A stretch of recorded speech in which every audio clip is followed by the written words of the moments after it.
Hi, this is Lynn Fraser with the Kiloby Center for Recovery, and I'm here today with Sada Simone, who I first learned about on a podcast with Tammy Simon in Sounds True. And so I just loved your approach and your joy, but also your really deep meditation. And so I thought today we could talk about addiction and recovery, but also, the spiritual bypassing that goes on, the kind of the stuffed shirt kind of atmosphere. Oh, yeah. And so why don't you just kind of take it from there and just let's just start. Okay. Well, I mean, that podcast was incredible. I love Tammy and just so honored to be published with Sounds True. And the book is called Spiritually Sassy. Yeah, and my journey with like drugs and alcohol started really young. I smoked crack when I was 14 and then got really heavy into, cocaine, ecstasy, all kinds of different, things. When I was 19, from 19 to 21, it was pretty heavy because I was living out in LA and I was just coming about. I was just like meeting my queerness, and the only Mhm. way for me to feel relaxed around my queerness was to be intoxicated. Right. And of course, you look back at when I was like, 14. What was this little boy, this darling little boy? Why was this desperate need to be high on such Mhm. a heavy drug?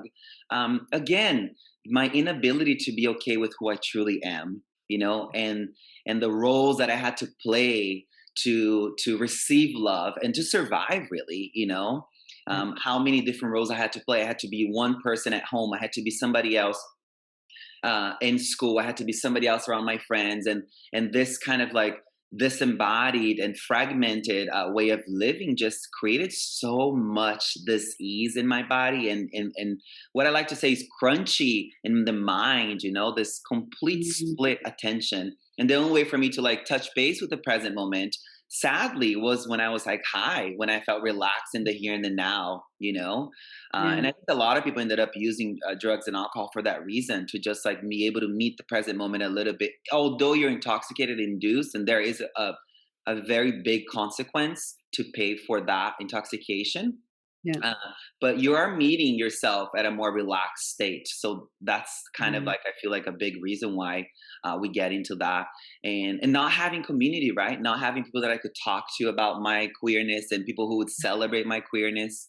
Yeah. Um, so then it was a season in my early 20s, and then I got into the fashion, and then I moved to New York, got into the fashion industry, and then that's when the kind of heaviness around kind of became more normalized because everybody else was drunk and high at the same time and Mhm. just kind of going through the motions of life. And I was like a really high performer, although I was smoking pot 3 4 times a day and I was drinking every night. um, but it's normal. It's part of the culture. Yeah. And and then I just kind of kept going until the fall of 2012. I was about to turn 28, and then I decided that it was time for me to leave. And then, a variety of circumstances took place, and I then was bought out of the company that I had started when I was 23. So the betrayal of that, all the hardship of that, Mhm. um, sort of erupted another wave of addiction, and another wave of suicidal depression, another wave of really, really anxious states of mind. Yeah. Um, and with that eruption, there was it was like the catalyst for me to want to do something different, to not feel bad all the time and not be seeking out these quick fixes for my internal discomfort. Yeah. So it was a catalyst for me to then want to seek out help and support. But I didn't actually seek out help. Going to see a therapist or going to see somebody that could help me get out of that hole. I just started researching, Mhm. and the research led me to take small steps towards my healing journey. And that's when I started to slowly not smoke as much, not drink as much, and started meditating and just getting the really like, ooh, this feels nice, Yeah. uh, Yeah. and exercising and dancing and eating differently and taking care of my gut, really taking care of my body. and my mind in a whole new way. And then slowly, I then decided that I wanted to go study with these masters who have put forth this contingency plan for freedom, these steps that would technically set you free. So Yeah. that's when I went to India. It was the spring of 2014, and then I did a 10-day silent retreat. And during that retreat, I we were doing a meditation on death, Mhm. and those 3 days of meeting death, using our imagination to visualize our own death process, it was so jarring, it was so moving, and it really just woke me up to like priorities, woke me up to like, what kind of life do I want to live, what kind of person do I want to be, Mhm. do I want to be completely intoxicated with these quick fixes like drugs and alcohol, or do I want to find a way out? And through a variety of practices, I started to feel a little bit better. It was a slow process. And then after I did this 10-day silent retreat, I went to do a 30-day silent retreat, and now we're in Nepal. And it was at that retreat that I heard such profound words that we have innate goodness, that we are innately benevolent. And for someone who grows up in the West with this queer narrative that like you being queer is a mortal sin, Yeah. Yeah. or the only way for you to be okay with your queerness, for me, was to be intoxicated. So that kind of an immortal sin, and and the shame narrative that comes with it, it's like you're innately a bad person. So to touch base with my innate benevolence and my innate goodness, it was incredibly mind blowing. You know what I mean? It's just like, wow, my past does not define who I am. What defines who I am is my relationship to my past. If I could relate to it with a little bit of sweetness and tenderness and kindness Yeah. and compassion and joy, then that's who I am. That's who I will become more of. And then it was at that retreat that I decided to take a vow to just change. Yeah. I said, if I commit to these vows, and I know in the West we're sort of like soft vows, whatever, but the truth of it, they're just promises to yourself. Yes, I'm making these promises to a guru, but it's really the guru is within. Yeah. It's a reflection of what lives within us. Yeah. Um, so I made these vows, and then I said, if my life changes after a year of me being committed to this, I will then keep going. Right. Yeah. Mm. And then there was a time but I still didn't commit to being fully sober though. It was Okay. like, oh, now I can drink once every couple weeks. Now I can get high once every few weeks. Like I'm not as craving around it anymore, because I found ways of coping and healing my internal chaos with healthy practices, with sustainable practices. But then it was summer of 2017. I had these two really big teaching opportunities. That week, I was going to be speaking in front of a crowd of over 500 people. And then I talked to one of my teachers. My teacher said, Sa, if you put forth, and this might sound a little mystical for some, but just hear me out. You don't need to drink the Kool-Aid. Just hear me out on this. If you're going to give guidance to this amount of people, and the guidance doesn't come from a place that's completely untinted, that's not polluted, that's not, even the smallest little residue of having had alcohol a couple of days ago. Right. If your direction is not fully Jedi focused and clear, you're going to whatever unwholesome karma, whatever unwholesome action that these people do based on your direction, it's going to be your fault. Therefore, it's going to impact it's going to impact your life. It's going to pivot your karma in a variety of different ways. So I said, you know what? I'm going to become completely sober, and I'm going to see what happens. So Mhm. now, it's November of 2020. I am 3 years and 6 months sober, and it's been the best decision of my life. You gave me a short question. Now it's a long answer, but there it is. This is kind of the journey, Right. a little bit. Mhm.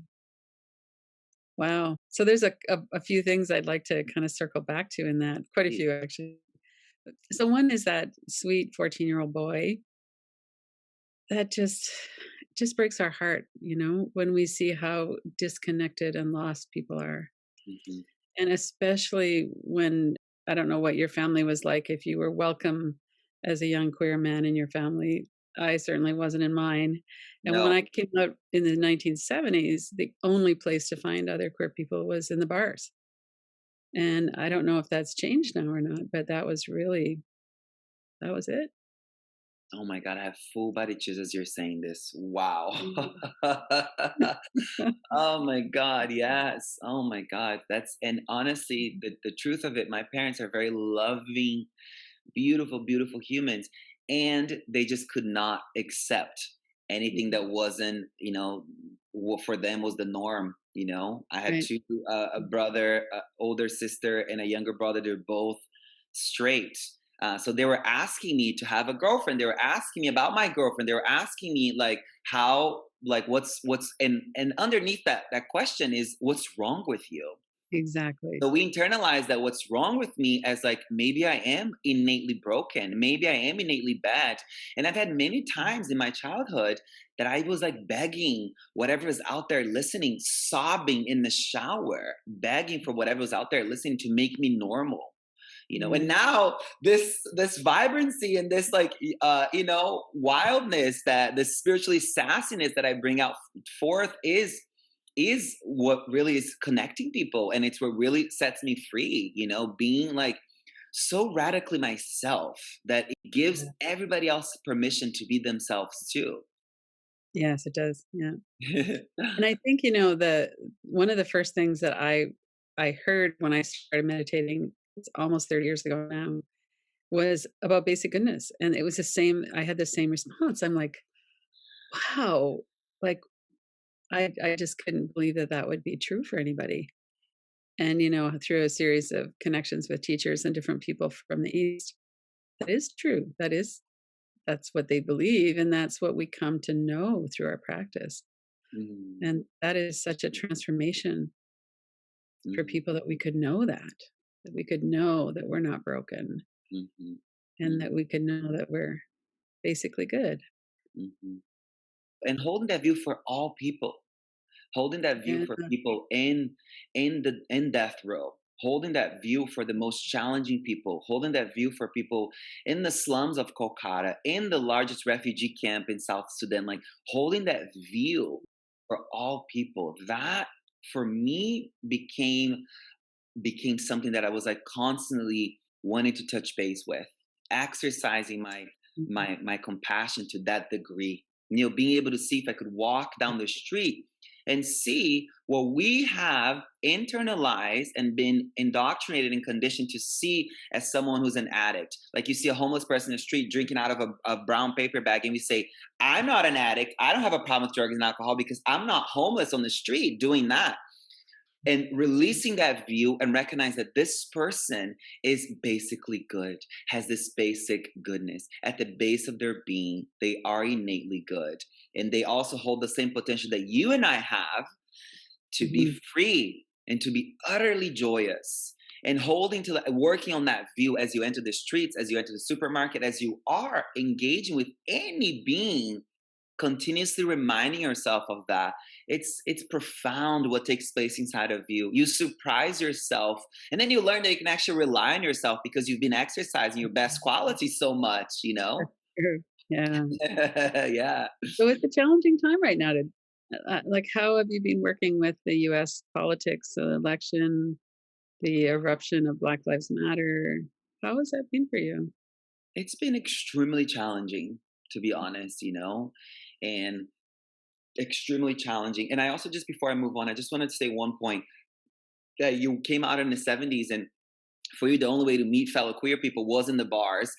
It's still kind of that here as well in Los Angeles. And I Mm. and I said to Tammy off the record, I was like, I'm having. And part of it was on the record. I'm having a hard time dating, because Mhm. it's not that I have this high list of all these prerequisites, but I'm really wanting to connect with people who have similar dreams that I do, who are not wanting to get drunk and high because they can't have an uncomfortable conversation, or they can't deal with their depression and anxiety without being intoxicated. Yeah. It's been Yeah. challenging. It's been very challenging, like to say the least, but choosing to remain sober, choosing to be obedient and devotionally obedient to my practice and to my freedom has given me the ground to sort of continue and stay open and not close off. Anytime I want to close off, I notice that my body is closing off, that my jaw becomes tight, my fists Mhm. close. I start blinking really fast. I started to, Mhm. there's all these like sort of anxious tics that play out. But then I notice that, and I take a deep breath and I whisper a mantra in my mind, and I, do my best effort to remain open. Um, Mhm. so I just wanted to touch base on that, to just say that Mhm. this is an actual reality still. I think we have a lot of work to do before we can actually be in a world that we're not saying happy hours where you're going to find happiness. It's so flawed. It's so flawed. It's Well, so and flawed. also when, there's been so much, social change around gay people for sure. Like, I was in a long-term relationship. There was no marriage at that time. Yeah. It was just, really out there. And, I was out to my family, but a lot of people weren't. They had the extra bedroom, and when the your parents came to visit, you moved your lover's stuff into your other bedroom so that nobody would know. I mean, it was like there was all this hiding. Mm, And even now when I think about young queer kids, a lot of kids are really open to it, but some of the parents still aren't, and kids are still getting kicked out, and yeah. it's just such a shame that we have Yeah. that kind of feeling like there must be something wrong with us. Yeah. Yeah. Yeah. And I pray, and I continue to show up full power, radically authentic every Mhm. day on the internet for that reason, For because I that. do want to remind people that you being your truth is a blessing.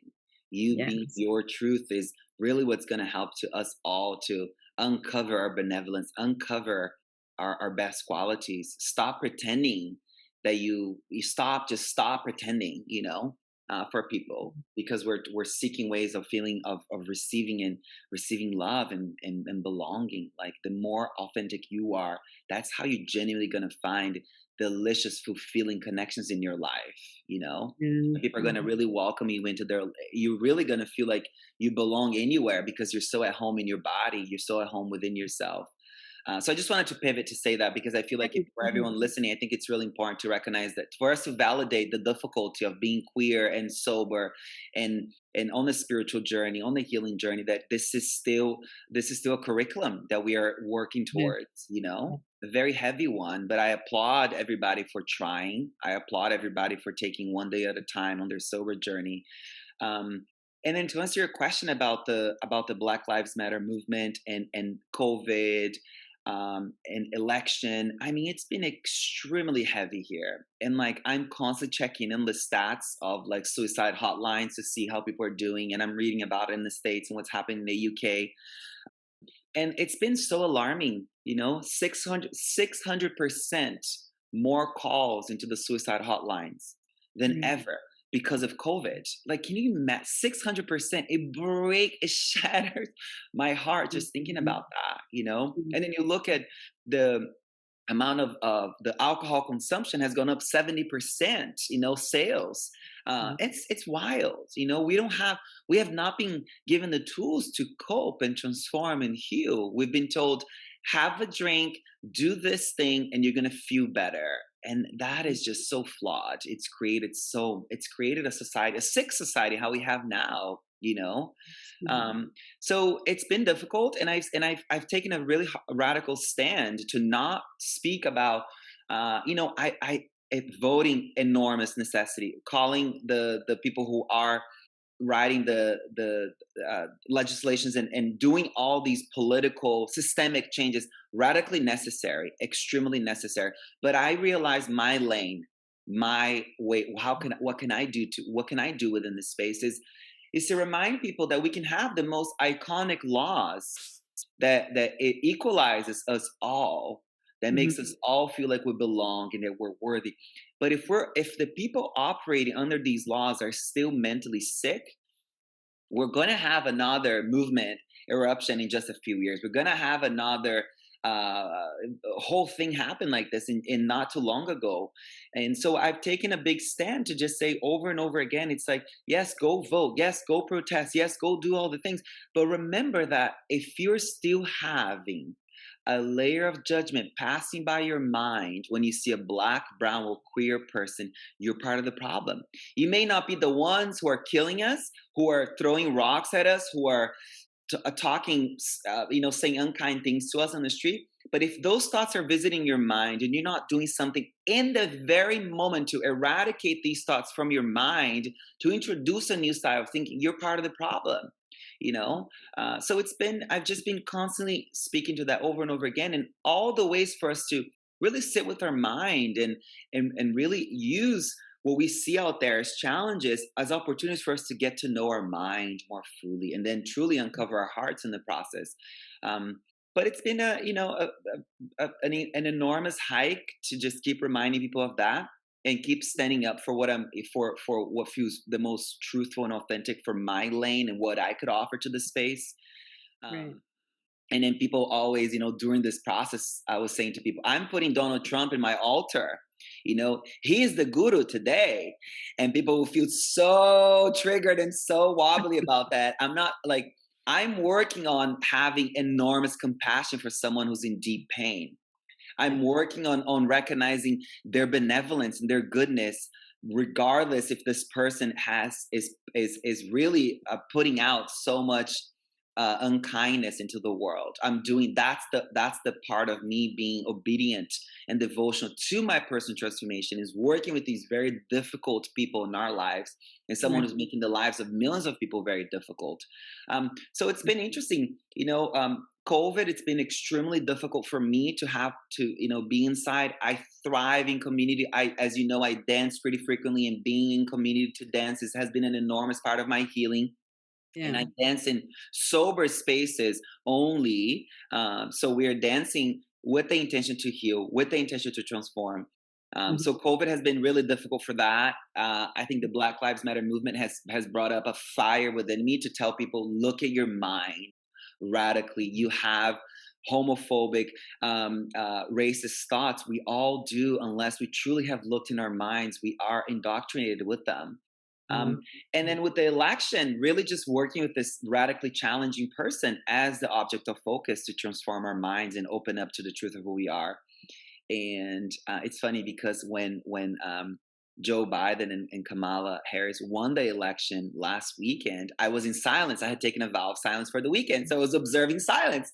Yeah. So I'm down here, in full practice, doing my purification practice, and I'm hearing my neighbors screaming, and I'm like, oh my God, what happened? What's going on? But like noticing my mind orienting to like that excitement and the agitation of that was taking place right across the street, right across the street from me, and then just coming back to my practice. And I only lifted the silence at sundown on Sunday to then realize, oh, honey, they won. So it was a really interesting thing to just like navigate that, like, craving. I need to know now what's going to happen, and to just like relax into and radical acceptance and like, like Mhm. accept what is. It's going to be fine for the highest good of all. The highest good of Mm. all will Yeah. prevail. So Yeah. that. Mm. I think it's really sad, a lot of what we see where people are ridiculing him and making fun of him, and it's so isolating and disconnecting. So to do a practice of trying to see the humanity in someone who's causing harm is a really advanced practice. Mhm. Yeah, it really is. So you talk in your book about redesigning the mind. Yes. You want to talk a little bit about, so what if someone's really caught up in all of this? Mhm, Um, Lots of catastrophic thoughts, lots of anger. mhm. What are some ways that people could start to soften around that? Great question. I think first things first is what I call a spiritual inventory of the mind. And using the word spiritual inventory, that means what? That you're approaching the mind with tenderness, with sweetness, with Mhm, kindness. I could just say, take inventory of your mind, and we'll just have this kind of rigid, let me mhm, take inventory of my mind. But saying spiritual inventory, it immediately requires you to enter a place of softness, a place of tenderness, a place of sweetness. And what you do in that space, you're going to take inventory of your mind. Is your mind mostly uh, orienting towards catastrophizing the future? Are you constant in this worst case scenario mindset? or you're constantly ruminating and overthinking the past. That was my predicament. That was my curriculum. Is constantly Mm. overplaying the past, constantly ruminating the past. And we know that when we're ruminating the past a lot, we're more prone for depression and ruminate and catastrophizers and future trippers. It's more oriented towards anxiety, Okay. and in that space in between, it's addiction. So Mhm. it's really a challenging thing to do, but also so necessary. So taking inventory of the mind is seeing, like, where is your mind orienting towards mostly. Mhm. Throughout the day, are you constantly orienting towards the future or towards the past, or you're really orienting towards this, like, self-loathing, constantly anger at yourself, never being able to touch base with your benevolence, never being able to give yourself a compliment, never being able to tell yourself the things that you tell your best friend or that you tell your lover. Mhm. So taking and being really honest about it and actually writing it down. You know, redesigning the mind takes you to first accept what your mind is like now. What is the garden of your mind like now? So you're Mhm. entering the garden of your mind, with the spiritual gloves, with the spiritual gardening gloves, but being honest about, like, oh wow, I've done a tremendous job at cultivating all these seeds of depression, of addiction, of anxiety, of harm, of self-harm, of gossiping, of complaining, in a variety of envy, of jealousy, of hatred, all the seeds. And I've done an enormous job at cultivating all these seeds, intentionally or unintentionally, right? Recognizing that we do that, and then being honest about it, accepting that, and then having a practice of forgiveness. Wow, I forgive myself for all the ways I've harmed myself, for all the ways I've muted myself, all the ways that I've silenced myself and caused myself deep, profound harm. And because of that harm, then I cause harm to other people. And then asking for forgiveness of other people. And then forgiving the people who we've together co-created such challenging trauma that our minds have been habituated to more pain. Does that make sense? No, it does. Yeah. So then it's a process of first inventory, then accept what you see, and then a process of forgiveness. And in the process of acceptance and forgiveness, magic is already taking place.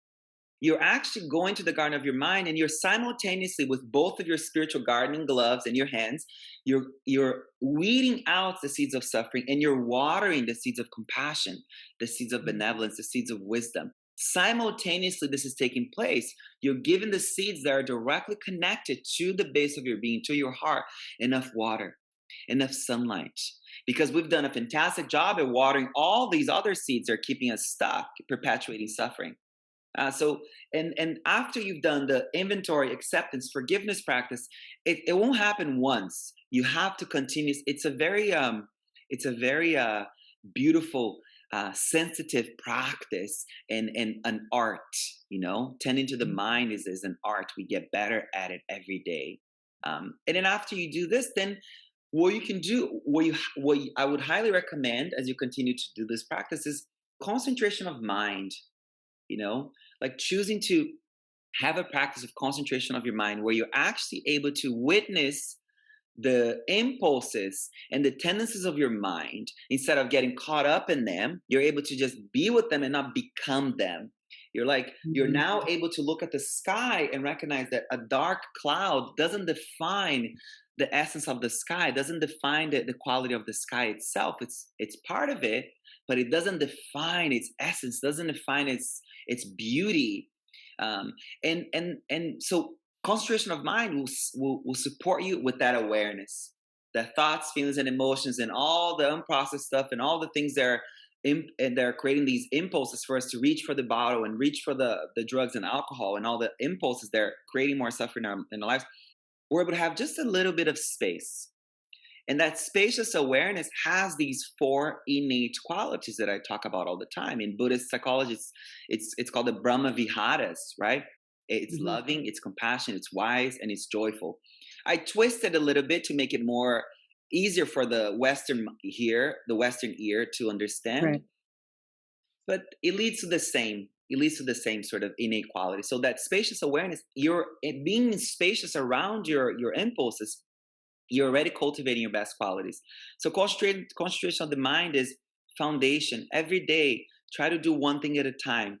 If meditating with your eyes closed, it's too overwhelming because you have a lot of unprocessed trauma and there's such dense depressive energy in your body and such agitated anxious energy in your body. You might just want to do one thing at a time, and that's your meditation, my love. Wash the dishes and being like, I'm washing dishes. Brushing my teeth, I'm brushing my teeth. Cleaning the house, I'm cleaning the house. Let that be your meditation. But notice when your mind leaves the present moment and goes into future tripping or past tripping, and just orient it back to the now. So this concentration of mind is, it will slowly, slowly develop your best qualities. You're going to be able to feel safe in the now, and that Mhm. safety in the now that is always here and radically available, abundantly available for us, will help us to make peace with the past. It will help us to not be worried about the future. Cultivation of safety is necessary for healing addiction. Cultivation of safety is necessary to make peace with our past, with the worries about the future. And the only way to touch base with that safety is in the present moment. It's in the Right. now. um, and then one other practice that I would massively recommend is relearning how to breathe. Relearning Mhm. how to breathe, like Right. really knowing that the breath is a incredibly massive tool. And we know through research that an anxious or depressed person is breathing anywhere from 12 to 16 times per minute. So the breath is very shallow, very clavicular, very up here. And when we are in a process of recovery and transformation and healing, relearning how to breathe to the third part of the lungs, which will technically look like a belly breath. It will feel Mhm. like you're actually able, it will feel like you're actually able to breathe all the way to the bottom of your belly. But we are just breathing to the third part of our lungs, which is the abdominal area. So relearn how to breathe, and the breath that I invite us all to do is a breath that's like 4 to 6 times per minute. So it's very deep, it's very long, and just taking time every day to, and knowing that each time you take this breath, you're doing what I said earlier, that you're going to the garden of your mind and you're reading out the seeds of suffering, you're watering the seeds of freedom. And you have to have, it's a devotional belief that that's possible. It requires Mhm. a level of like critical analysis. Oh, is this working? Okay, cool. And as soon as you feel that there is a progress a little bit, but then within that critical analysis, that you're progressing, you're healing, you're feeling better, then have a little bit of trust, the more than you can ever imagine, or that it meets the eye, is taking place inside of you. Taking Mhm. refuge in that is what set me free to where I'm at today. You know what I mean? So how did you get to that? So you start off with this feeling like there's something kind of wrong with you. You're starting to be introduced to basic goodness, and it's like, Yeah, whoa, okay. yeah. And then you're working with your mind. Mhm, And so people are often so afraid to go into the body, and even breathing like that can feel quite threatening. mhm. So, how did you move from kind of all the things you were doing to this groundedness and this feeling like it's safe to be you? Yeah, I mean, thank you for this beautiful question and for this beautiful reflection. A friend of mine reflected back to me. He's like, "Sa, it's taking out a lot of work for you to be this effortless." And I'm like, "That's That's awesome.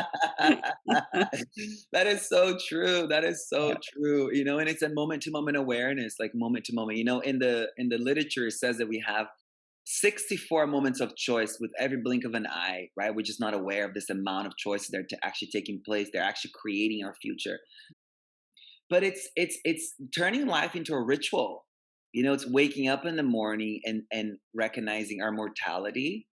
I say a prayer in the morning. I won't go into the entire thing, but just in short, what it actually says, it's like, I know that I may die today, and because of that, may I only do the things that are most beneficial to me, and may these things be extremely and radically benevolent and beneficial to all people everywhere. So that kind of orients your mind, orients your day, and Mhm. then I'll sit down to meditate, or sometimes I'll read a book before I meditate, And then I do a set of mantras um, based on my lineage. That there's mantras for wisdom, for compassion, for power, for trust, and then I'll either go off on a run. Running has been tremendously necessary for my path, for my healing path, and then I'll Mhm. dance.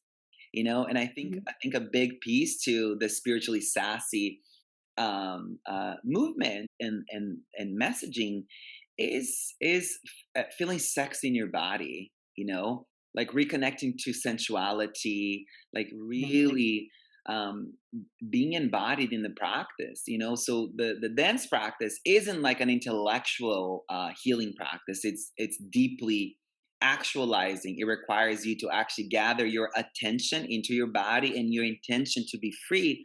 Attention and intention coming together while you're moving your body in a really sensual and sexy way. Miracles take place inside of you. Mhm. And and the truth of it is my love, is that it requires um, a continuous practice. It just requires us to do the work every day. Like, people look at my social media, and sometimes people will read the captions, or will be very moved by the work, and some people are just kind of caught with the surface aspect of the work. um, but people think that because I say out into the world that I'm a joy activist, that it means that I'm always happy, that it means that Mhm. I never go through low periods, that it means that I never am feeling lonely or craving or thinking I'm missing out because I'm sober. No, that's not true at all. It's not true at all. Like, these kinds of thoughts still surface my mind. They're just not as prevalent anymore. The texture and the stickiness, they're not as sticky anymore. Like, my Mhm. mind is a little bit more silky, it's a little bit more velvety, you know what I mean? It's not so Yeah, much like yeah, the velcro anymore. It's not so much like, oh, this came up, I am that, I'll speak to that, I'll act on that. It's I don't have that kind of a it's not as sticky anymore. And I think that's the choosing to concentrate the mind, choosing to laugh every day, choosing to dance mhm. every day, choosing to stop watching such poor TV and such Mhm. poor podcasts and music, because we know through the natural law of karma that everything's imprinting the mind. Nothing goes unseen. If you're working on your sober journey and you're constantly watching people getting drunk and high, what do you think you're orienting your mind towards? More craving of that. Yeah. So when I decided to radically change my life, right? And I was doing all this selfishly just for me. I wanted to feel better. I was never thinking that I was going to step into this role and write and do Mhm. this thing at the scale that I'm doing. It was never the plan.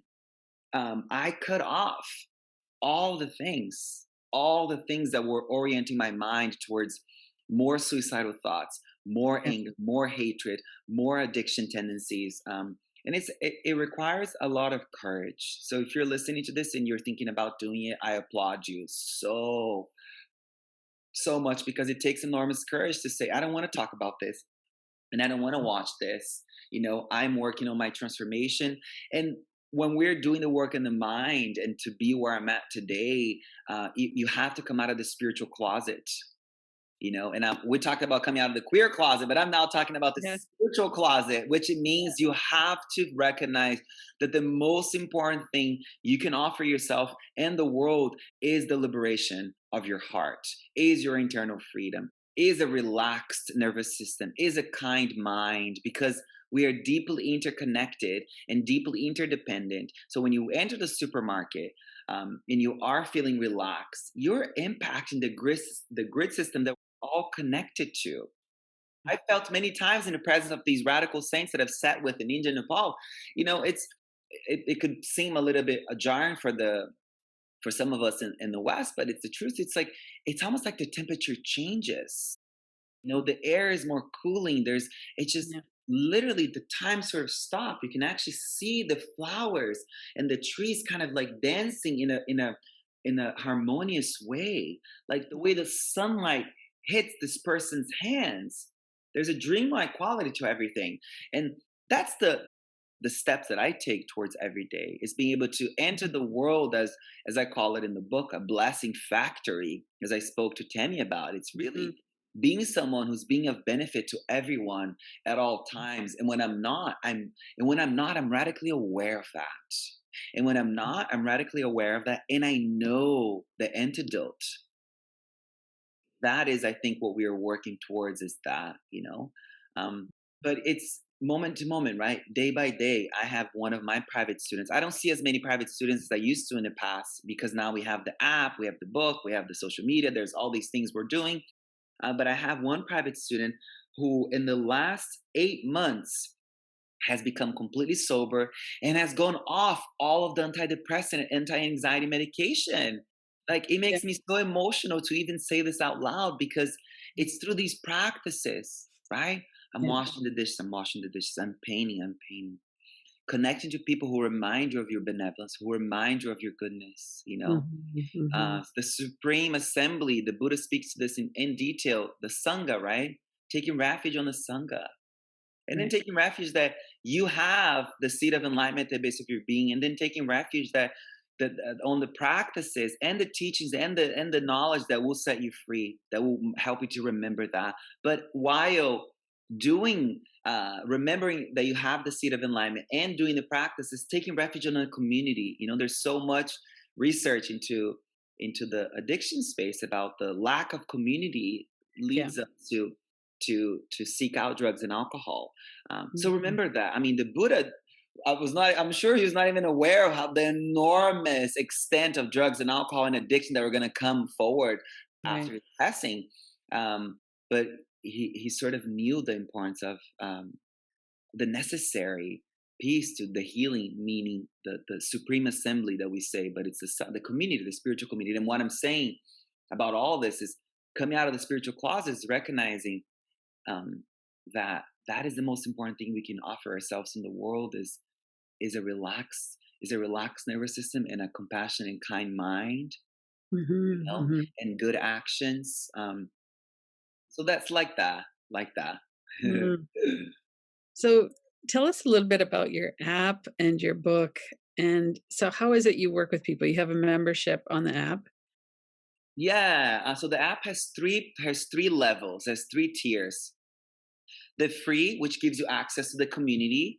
It's just like an amazing, oh my God, it warms my heart every day to just see everyone celebrate each other's wins. And I have these prompts that go out there. What's your weekly intention? We're celebrating each other's sober journey. We're holding each other accountable. And so it's so beautiful. So the free tier offers you, the community offers you access to 6 meditations. And these six are one of the most, they're the most, the ones that most people have enjoyed in all these different places that my work has been shown. And then you're going to have access to the podcast, which we're launching next week. Oh, good. Yeah, so I'm so excited about that. And then, the gold membership gives you access to my entire library of all the courses, meditations, master classes, Sa method, all the things that, this very large library of stuff. That's Mhm. the gold, plus one new meditation a month and, one new master class a month. And then the platinum is all of that, plus, an intimate, spiritual group coaching session, every month. So Mhm. that's the app. It's called Spiritually Sassy School, for people who are wanting to transform their minds and open their hearts, in an avant-garde way, who are looking for, to dismantling this view that to be on a spiritual path you have to have this zombie zen, or this Mhm. forced seriousness, which I spoke in detail with Tammy from Right. Sounds True about that. And I think that's why the book is doing so well, for that reason, because a lot of people are wanting a spiritual practice that doesn't say you should talk like this, you should walk like that, you should eat like this, you should dress like this. People are tired of that. It's like, be Mhm. truly who you radically are at the base of your being. Not the you think you are, not the you feel you are, the one that it's underneath that, the you, the capital, Y, that one that it's all knowing, that thoughts Mhm. and feelings and emotions can't even begin to reference, because it's so vast and so wild and so incredible and so fabulous, so iconic and legendary. That you Yeah. that I'm That speaking you. about. Yeah. Um, and then the new book called Spiritually Sassy, and It's out now, and it's 8 radical steps to activate your innate superpowers. And I invite everybody to check out the book and see if that's of support to you. And Mhm. yeah, that's kind of the full picture a little bit. So, one thing that you said when you were talking about forgiveness and connecting with yourself was, "I forgive myself for muting myself." So, I'm just curious, like, when you were 14 years old and 21 years old and all of these times, could you have ever imagined that this was what your life was gonna be like? Absolutely not. Absolutely not. Like um, the idea that I would actually like transform myself in such a way that then I would be able to like share what I've learned with other people. Never could have ever. I would have actually said to you, honey, put the pipe down because you're on crack because you're telling me this. You know what I mean? I would actually be like, honey, I think you need help because Yeah. like, how could you see me step into this role? You know? Mhm. And the funny thing is, it's like, the truth of it, it's like there have been a few very powerful radical saints along my journey who said to me, you're going to teach, you're going to do this. And I was like, no, I'm not. I'm in it for myself. I'm in it, this is for Mhm. me. Little did I know that that was like what was there, and what was Wow. actually like was going to set me free was helping people. Mhm. And that's also an important part that I don't want to leave out. It's like service. You Mhm. know, I got out of one of the biggest um, depressions of my life, one that I didn't think I could actually get through because the suicidal thoughts were so prevalent and the Mm. cravings were so intense. But it was actually being of service. It was actually not having a lot of money and not having a lot to give, but just enough that I would actually put myself in these places and just not say a word, but just share sandwiches. At some point, it was McDonald's because I could only buy 20 cheeseburgers, and I would bring them to the park, to this park where these people would be dropped off after they were coming off of a correctional facility. Oh, They're left there with nowhere to go, like lost, and we just leave them there. Kind of like go do your thing now. So I would yeah. bring sandwiches to them, and that really transformed my mind and really opened my heart and really reminded me of the potential that we all have to to be kinder to each other, to think Mhm. about the well-being of each other. Yeah. So like that. Wow. If someone is listening who's just like, "Okay, well, that's okay for him." I mean, look at the guy. He's got all this joy and freedom and all of that. So, do you believe that everybody can heal? Do you believe everybody can do this? Abso freaking lutely 100%. My love, when I'm telling you that I've had such low lows of depression, suicidal thoughts, so many of them, and I was so deeply connected to my addiction to such a degree that I never Mhm. thought I could actually be free. To Yeah. be where I'm at today and have mostly good and happy moments, it's quite wild to think about it like that, It is, And there yeah. is research that shows that no trauma is too big that can't be healed. Right. No trauma is too big that can't be healed, and really, really honestly, and what I'm talking about, the forgiveness part, I'm just going to say this one last part. It's I'm not asking you to go up to the person that has harmed you, that you have harmed, and actually tell it to their face. Mhm. No, I'm not saying that. I'm talking about a forgiveness. In the book, I speak to this forgiveness being a very independent process. So between you and you, and really at some point you recognize that you were doing your best, and that person was doing their best, regardless of how traumatic and Mhm. challenging it was. But forgiving yourself for what you have done towards yourself and what you've done to other people, like finding the connecting to the power of second chances, connecting to the power of that potential that we all have, Right. like. And Yeah. if you're listening to this, let this be your sign that like you can do this, and Mhm. it is radically available to all of us. I would never step into this role to teach something that was only for a privileged few. Right. Never, ever would I put myself in this role to speak this Yeah. loud and have so many people listening if it was for a privileged few, if it costs this much, and if it was only for this skin type, or for only for this orientation, for only this kind of trauma, I would never Mm. do it. Yeah. I'm telling you that it's possible, but what it requires is the deep, deep, deep devotional obedience to your freedom. Do one day. Say, today I'm going to try this, and then see what the next day is like. Things get wobbly, things get crunchy. Call a friend. I had my sister throughout this whole process. I told you I didn't seek out professional help because I had my sister, and her Yeah. nervous system was so calibrated and so relaxed that she didn't ask anything of me. Mhm. She just sat there at breakfast, like legit. She knew that I was so tormented, that my demons were so activated. She did nothing. She just literally would make me a toast and a coffee. She'd just sit there next to me, not even engaging with eye contact, because when you're in that low place, eye contact can Mhm. feel so threatening, so difficult to engage with. She Yeah. did nothing. She just sat there. Her presence helped me tremendously to remind myself to remember that I can do this. So, who's Yeah. that person in your life? Let them know, let them know. Keep in contact in that way. How can people get a hold of you? Oh, thank you, love. On Instagram at Sahdsimone, Sahdsimone. And then look up Spiritually Sassy School and join us on the app. And I would love to see you around, and we'd love to celebrate your sober journey. We have many people there who are day 8 or Mhm. month 9, and so we're really supporting that kind of conducive healing place for everybody. So join us in all the places, and let me know how it's going.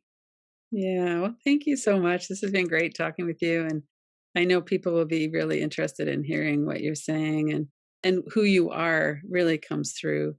So thank you for sharing that with us. Oh, thank you so much. Welcome to the 2021 Radical Recovery Summit, presented by the Kiloby Center for Recovery. This is Lynn Fraser, your moderator. This year, our theme is Feel It, Heal It, a new paradigm of recovery, featuring a diverse group of thought leaders and innovators, people who are working on the ground in the new field of addiction recovery. Go to radicalrecoverysummit.com to sign up and watch free.